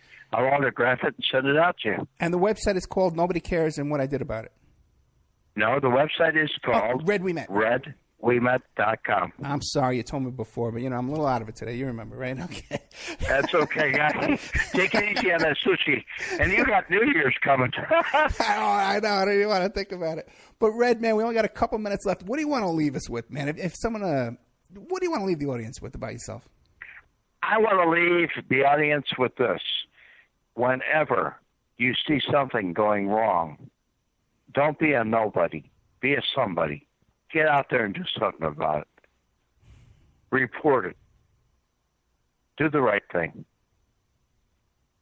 You really that doesn't make you a snitch, a rat. It makes you a good person. Red, you really think so? You think that's good advice, man, nowadays, telling people to get involved with the FBI and the ATF and local cops and stuff like that? You really think so? Because all I think you should be selective about who you get involved with. That's all. Because all I ever see now is people, you contact these people, and then they're all over you. And even if you call the cops, you get into a car accident, you call the cops. The first thing they do is they check you for warrants. If you got a common name, a similar date of birth to somebody else, next thing you know, you're getting pulled in on a warrant that's not even you. You know what I mean? You know these databases. I've not had that happen ever. So, but then again, I don't get pulled over very much. Yeah, so. there you go. Well, yeah, there you go. Red I do drive fast, so I'm usually up around 110, 115 miles an hour on the road. So. Well, they can't catch you there, right? Well, they do. You can't outrun a radio. There you go. Red Wemette, thank you so much, my friend. And I really appreciate you doing the show. Thank you for coming on the show. Thank you, Ed. God bless you. God bless you, brother. There we had Red Wemette. Nobody Cares What I Did About It, the Red Wemette story of the Chicago outfit. And you can find it, the book he'll autograph for you, at redwemette.com. And the last name is spelled Wemette. Okay, let's see. What else? Don't forget Subash Technosis. SubashTechnosis.com. The show is brought to you by SubashTechnosis.com. On Facebook, it's Subash Technosis LLC. Any kind of search engine optimization, website design, all that kind of fun stuff. Press releases, online reputation repair. They can fix your reputation online by burying bad news about yourself there. All kind of wonderful stuff from SubashTechnosis.com. I think we're going to be playing this on Saturday, so I really can't. Yeah, we're going to probably be playing this on Saturday. So last night we would have had on Doug Valentine. I'm going to be playing him on Friday night. Oh, who knows? Maybe we'll switch. We can do whatever I want this weekend. That's pretty much all I got to say to you. So we'll fill the rest of this time with something else. Thank you so much. Okay, well, Happy New Year. Okay, we are live. Let me just step that over there. We are live, what is this, December 31st, 6:30 p.m. And I want to thank Red Wemette for his segment there. Really nice guy. Later on tonight, I'm live right now. This is New Year's Eve. Later on tonight, I'm going to be playing William Ramsey Investigates. Right after this, I'm going to be playing it on Spreaker too. And it's his part 2 interview with Paul Morantz. After that, I have a new host coming to the station named Doug Campbell. and he does a show called The Dallas Action. And it's a lot of stuff surrounding JFK assassination. And he's a really talented guy, so we've brought him to awakeradio.us. He'll be on Spreaker, too, just so everybody gets to know him. I mean, I have him on all the stations. This is the rest of the night for everything. Everybody who hears me now is going to hear me for the rest of the night. Okay, now, supposed to have somebody booked for today. Tom Novak, I think is his name is, and he was friends with Ted Gunderson and with John DeCamp. And I wanted to do a little John DeCamp segment to follow up with the Doug Valentine show last night. But our friend, Mr. Novak, kind of was MIA today. You know, I got up really early. So I figured I'd tell you some stories about some experiences I've had with some organized crime folks myself to follow up on Mr. Wemette's information. By the way, I want to thank everybody. I got a lot of really nice response last night to my show titled Did the McDonald's Cause the Blackout? Okay, where I kind of gave a little tutorial, I guess, like a little class on how to conduct private investigators, conduct interviews, and locate people and little things like that. And I got such a good response. I'm actually thinking of doing a whole another little segment that would be like a pay-per-view segment just on teaching PI lessons and stuff like that. And it was really nice to see, too, that sold a couple of books last night on Amazon. So people obviously went, you know, they heard the show and they went to Amazon. They found my book, How to Become a Successful Private Investigator. And I sold a couple, too, on the website, emailrevealer.com. Where you get the autographed copies. So that's always nice. And you know, if you're an author out there, get a hold of me. I got a couple of books I want to write, but I just don't have time to write it. So if we could collaborate on it, where a situation where I could like do recordings and we could just have conversations and get all this stuff down. I got another couple of books in me that I'd like to get out. It's really nice to get all this stuff down on record, but also too to get that little extra income coming in. That's always nice too. Okay, Happy New Year. All right, I'm going to tell you a story about a guy. I gave him the nickname Knucklehead. Okay, he was kind of a dumb guy. He couldn't really count, you know. He couldn't really count. I don't know if he could read or write very well. I don't think he could. But you know, when you give everybody nicknames, you know, and his name began with an N, so I needed something with an N, you know, so people would recognize his name. And then he was kind of a dumb guy, so we called him Knucklehead. Kind of rhymed with his name anyway, too. This is a guy, I met him on Staten Island. He had originally come to me because he was friends with my sister and my sister's husband. And I met him swimming in the pool. I was at a condo over there, a really nice place, and we had a community pool, and he was renting a little place. And he was at the community pool there. I met him one day, and he needed some work, so I put him to work. I gave him some odd jobs to do for me. He was an interesting guy, Knucklehead. And what happened was his father was a very, very well-known guy in New York. In fact, his father owned an iconic business in Manhattan that if I said the name to you, you'd recognize it right away. It was a very, very well-known, to this day, it's a very, very well-known established business. And his father was killed by organized crime members. So what happens is, and it happens a lot in these situations, is when these kids, when their dads get killed by these organized crime guys, they kind of take them in, you know, like the mothers of these kids let these men who killed her husband become a father figure to these kids. I guess she figures, you know, my son needs a father figure, and these people are willing to step in and, you know, and kind of guide them. So they allow that, you know. And so the people who were, he used to call them like a father to me. Someone was a second father to me, because my father was killed, and he knew the guys who killed his father. And these guys were big, big, big names. You'd know the names right away if I said them to you. These are again, iconic figures. They've been in movies and, you know, well-known names, and their personalities are well-known organized crime figures in New York City.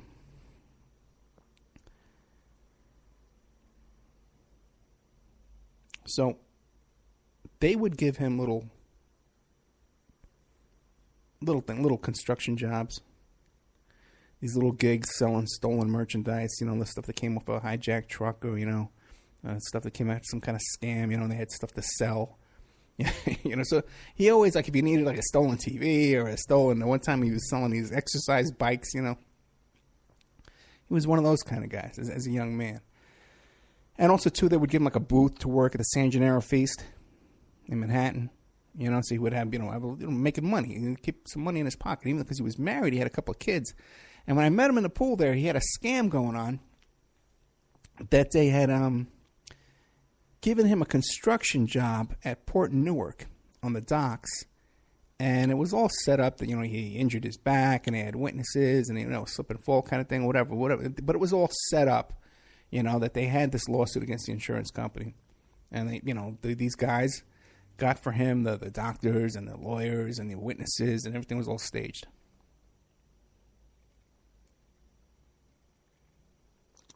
So he's waiting on that lawsuit money. And in the meantime, I got him a little job, selling pot for these guys who were selling pot and running little errands and stuff.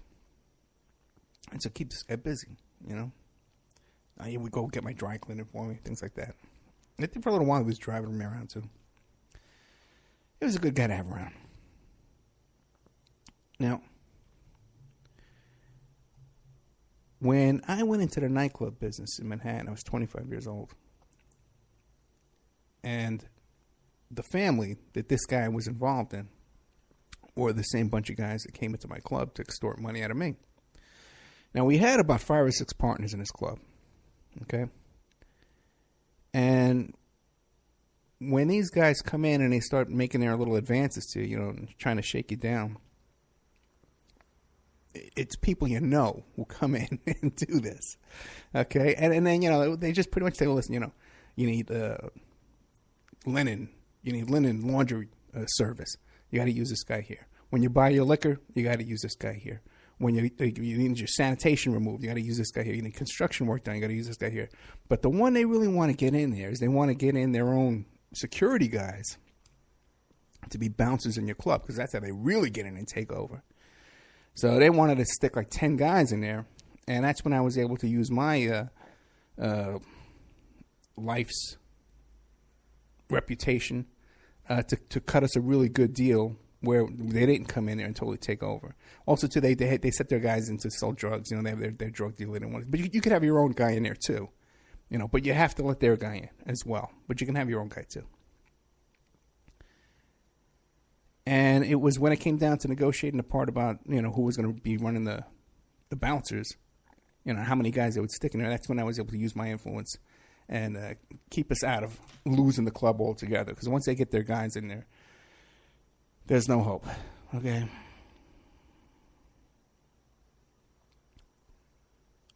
So, Knucklehead helped me out in that regard.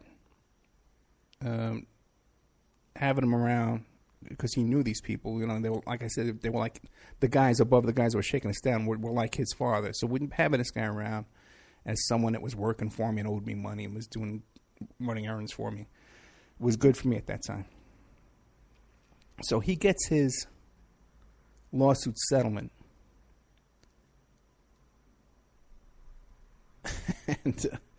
And again, he has to kick back some money to these people who set up the whole deal. And I think he walked away with like $300,000. It might have been a lot more. It might have been like an $800,000, something like that. It was a good amount of money. And this was back in 1985, so it was a ton of money no matter what.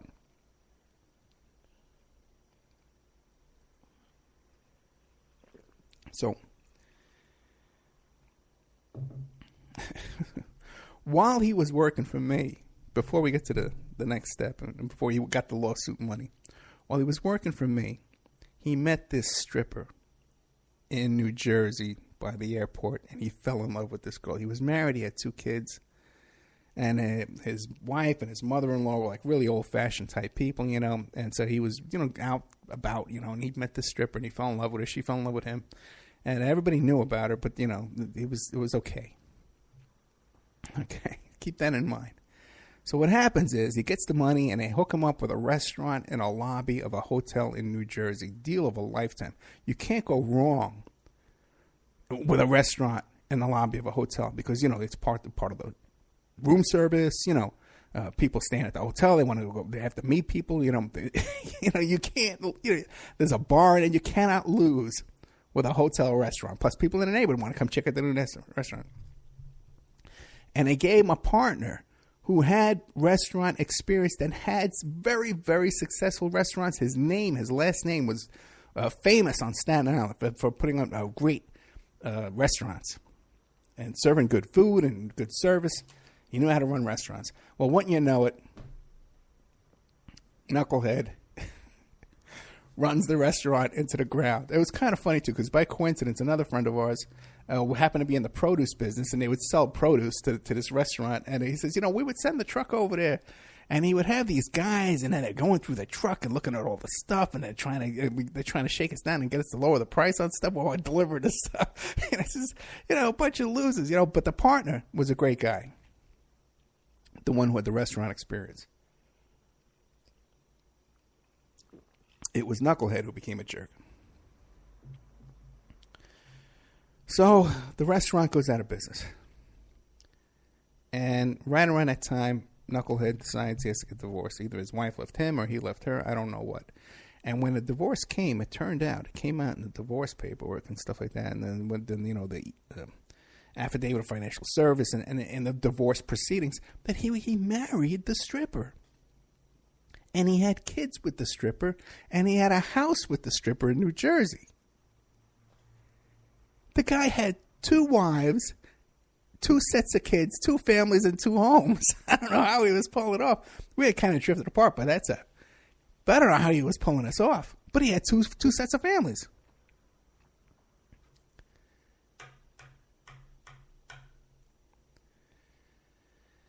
Hey, so I run into him. I got a business in the mall, right? And he had owed me some money. And he comes down and we run into each other in the mall because I was selling the beepers and the cell phones out of the mall. This is like around 1990. And I see him. And, what am I going to do? I can't pry this money out of him. It would be too big of a project to go after this guy and get my money back from him. And I just wasn't up for it at the time. So I forgave him for it. I even told him, I said, listen, man, whatever you owe me, don't worry about it. I forgive it. I forgive you for the money. So we're talking. And he says to me that the partner in the restaurant, he says he's going to kill the partner in the restaurant. That's what he did. I haven't seen this guy in years.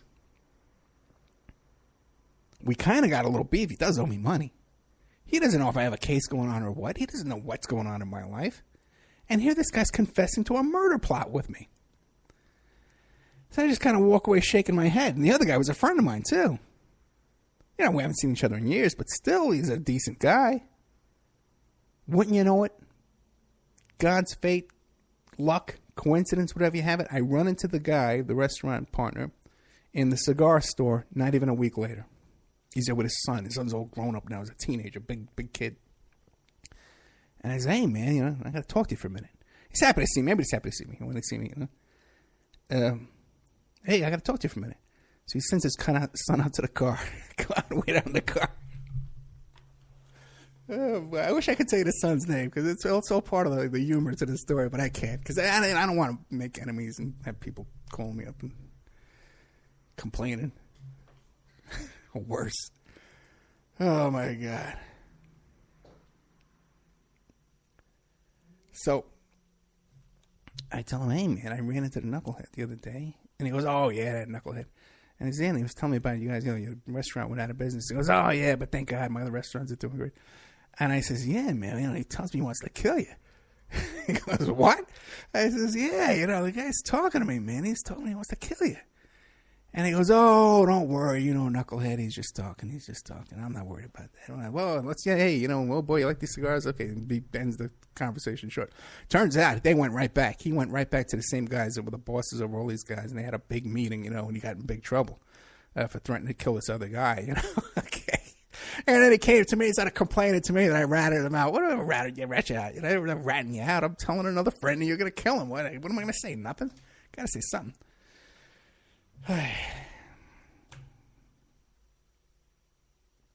So now fast forward. That was like in 1990. 2007.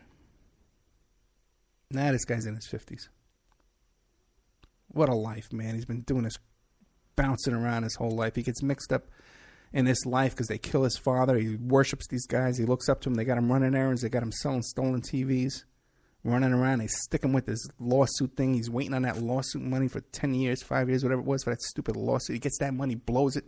Then, by the way, too, when the restaurant was about to go out of business, they had a fire over there. Had a fire in the restaurant, a grease fire that destroyed the kitchen and the, you know, and so they got a little bit of money out of it, you know. Hey, so I see him. No, I don't see him. 2007. I'm sitting here and I see on TV that in New York City they did this big roundup of the Gambino family and the Genovese family, and there's 70 people they rounded up, and rounded up all these big criminals and the murder and extortion and racketeering charges and all this stuff.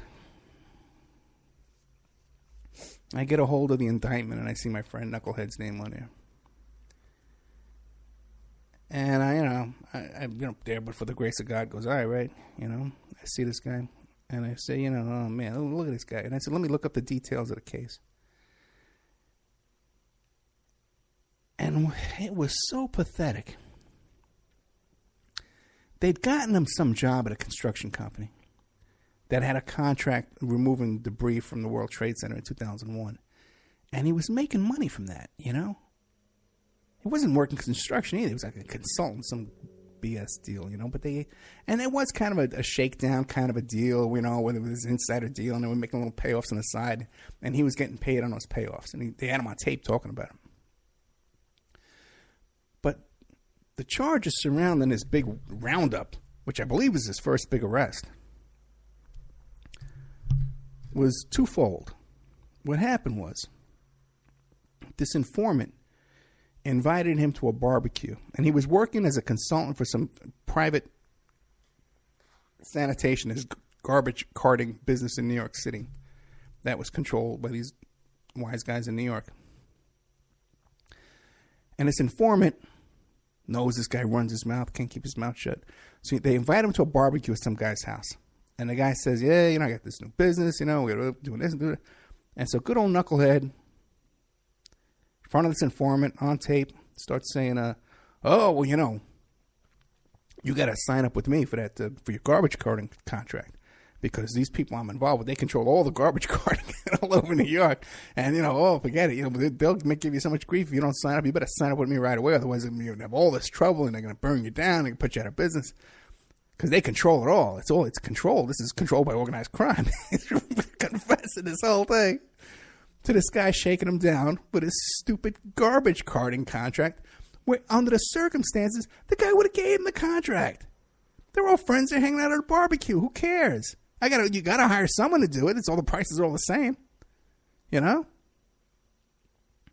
Would have been nothing to get that contract. He got to run his mouth. Oh, I'm the big mafia guy. I'm the big organized criminal. So this informant got this whole thing.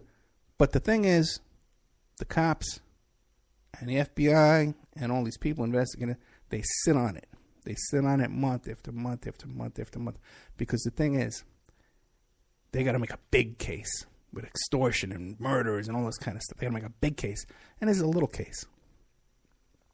So they sit on this for months, and they get a wiretap on my friend Knucklehead. And they catch him in his deal where him and his buddies are going to sell some guy a union card, okay, so that the guy can work in the union and become a union member for like $4,000. So you think, oh, that's a good day's work, right? $4,000, if it's a day's work. But when you look at the indictment on this guy, they had like 15 meetings with this guy. And at the meeting, there's like 3 or 4 people at every meeting. So, you know, everybody's getting a cut of this deal. 15 times they meet with the guy. There's another 20 phone calls involved. They're all recorded. You wind up, this guy's like 50 years old, 55 years old, 53 years old. You know, in 2007. And he's making like $15, $20 an hour to commit this crime. Selling a stupid union card with all these meetings and these phone calls and all this stuff.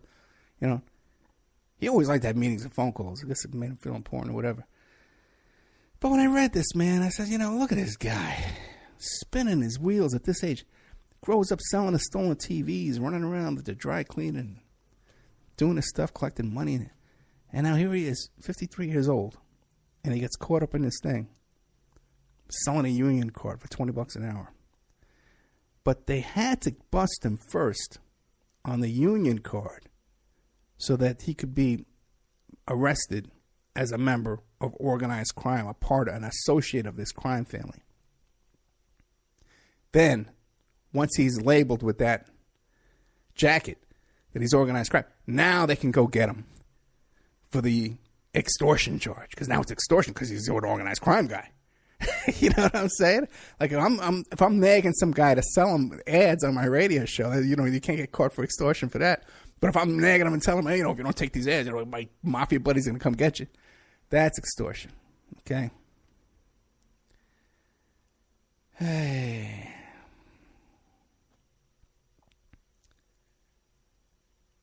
So, here's the guy, the knucklehead, gets swept in on this deal. First, garbage contracting sales job, which was labeled now extortion. And then this other stupid thing where he's selling this union card, $14, $15, $20 an hour for some stupid deal like that. I think he got like 10 years. He's out now. I know he's out now. And, I haven't talked to him in years and years and years. I have really no desire to. I looked up his kid on Facebook. His kid looks like he's getting into all kinds of trouble himself. So, and also, too, the company that he worked for that had that contract with the removing the debris from 2001 from the Trade Center, they lost that contract, and he made them lose that just from running his mouth and doing all these stupid little side deals. So, when you hear these stories about these organized crime guys and these big, raids and these big roundups, and they're involved in extortion and shakedowns and all that stuff, this is really what it is. These poor kids who look up to these old men. And by the way, too, the old men that I'm talking about, the ones that he idolized, the ones that he would call his second father, these are the ones I'm talking about. That I know for a fact they would go. FBI would show up at their front door. They get into the car with the FBI, drive around, free talks, talking about all, gossiping about this, gossiping about that, setting other people up, enemies to get busted. All the stuff you hear about Omerta and the code of silence, and they don't rat and they don't go after civilians. I told you the story about that guy Uva, and Johnny Uva or Tommy Uva, with those Bonnie and Clyde bank robbers there in Howard Beach, Queens. And they went in there, shot up his girlfriend. And then they had to do this whole big cover story about it. It's not what just like I was saying last night, all this PI stuff you see, it's not like what you see on TV. This organized crime stuff is not like what you see on TV either. But this is just one story. I'll tell you more, because I was involved in those big Pizza Connection stuff and the Persico trial and all kinds of stuff in Brooklyn and Staten Island. Just growing up, And then we used to do the bug sweeps in all these guys' houses. So I know a lot of these people and these stories and stuff. But I just want you to get a little taste about what it's like a working criminal, a working blue-collar career criminal having to do this stuff for these old men, selling the TVs, selling the exercise bikes. Then you got to be the plaintiff in this lawsuit, that they just plug you in there. Okay, now we're going to plug you into this restaurant here. You blow that. Okay, well, we're going to burn down your restaurant. Get some money from that, And okay, now we're going to put you here. We're going to put you, like they're taking care of you. So you think they're taking care of you. You're just a pawn in all their games and all their cons and all their scams. And I got to tell you something else, too. One thing with these guys, too, is they never pass up a chance to steal from somebody or take from someone, even if it's a friend or even little stuff like if you're in a restaurant, and they got a chance to run out on the check. and not pay the check. Hey, let's just scam out. Hey, let's sneak out the back. That kind of just, or they're walking by a truck and they can see something, they can grab it off the truck.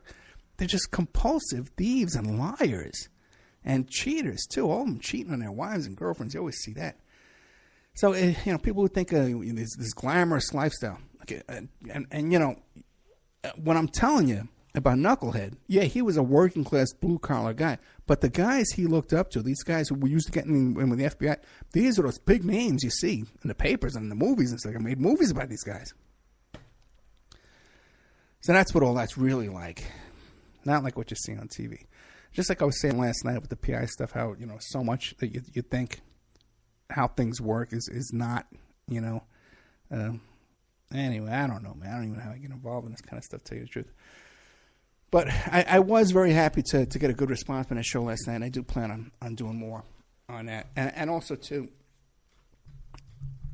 all these organized crime stories, I got so many of them. And yeah, by the way, I'm in a book, too, about the Pizza Connection case. If you look that up, you can find it on Amazon. They talk about me in that book. I was trying to get a hold of it. I never even met the authors. I heard of them or anything like that. I just found out recently I was part of the book.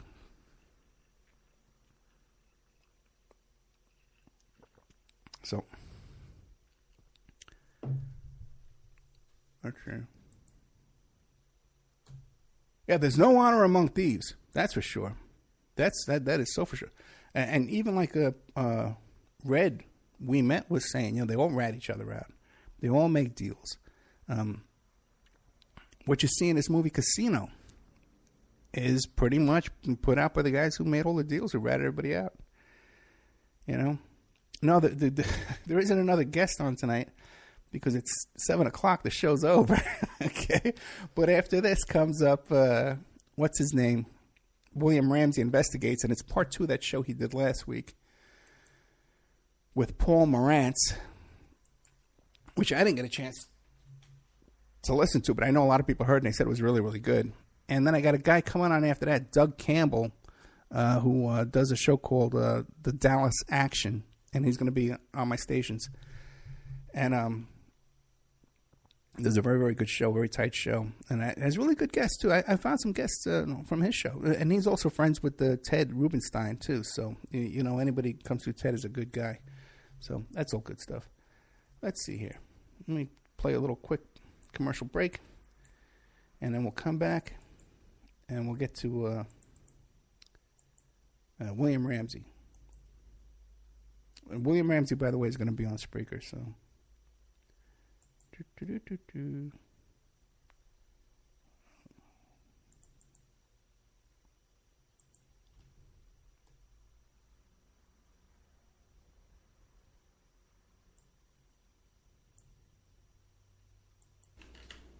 And now a word from our sponsors. Did you know that 30% of all people on online dating websites and personal ads are either married or in a monogamous relationship? 30%. If you suspect that your husband, your wife, your boyfriend, your girlfriend may be cheating online, go to emailrevealer.com. At our online infidelity investigation. You give us their email address, and we could trace it back to online personal ads, dating sites, and social networks. We can even expand the investigation and find them cheating on escort service sites or even porn sites if they're registered to porn sites and swinger sites. So check out emailrevealer.com if you suspect your spouse is cheating, and check out our online infidelity investigation. William Ramsey is a producer here at the Opperman Report, and he's just come out with a new book, Children of the Beast, Aleister Crowley's Shadow Over Humanity. Now, he just sent me a copy of this book. Oh, boy, it's about 2 inches thick, and there's a chapter on just about everybody in this book that you can imagine. The Beatles, and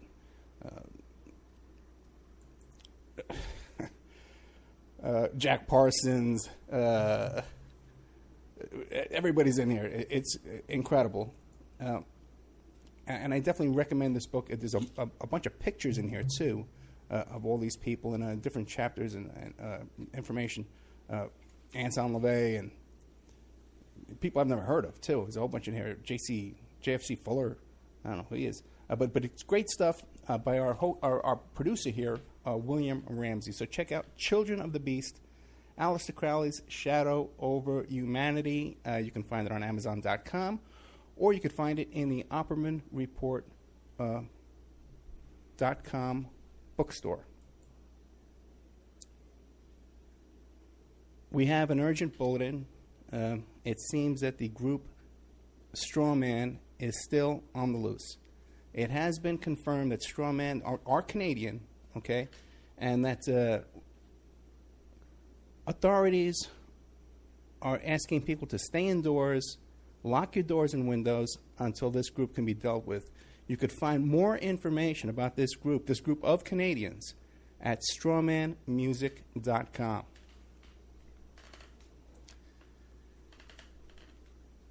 You can have your ad played here. Okay, we're looking for sponsors. Okay, in fact, we desperately need sponsors right now to take this show to the next level. So you can have your ad played here, read live, like I'm doing now, so artfully. Or we can even work up a little jingle for you with some music and stuff like that and play it here. You have no idea how inexpensive it would be to have your ad played on the Opperman Report on 7 stations. Live Friday night, and another 7 stations live on Saturday night, plus replayed every day of the week on different stations, and then archived on YouTube, Spreaker, iHeartRadio, iTunes, and all different kinds of podcasts, Pod This and Podbean, all different kinds of places who archive the show for us. And on those archives, your ad would play indefinitely, forever. You also get a little banner on OppermanReport.com. You get a mention on the air. You get a little interview on the air, and all kinds of fun stuff if you sponsor Opperman Report. We have an opportunity to get this. Okay, boys and girls, Happy New Year. Okay, we got coming up next will be, what's his name? William Ramsey interviewing Paul Morantz. And then after that new guy, Doug Campbell. Okay, so if you're on, Spreaker, refresh.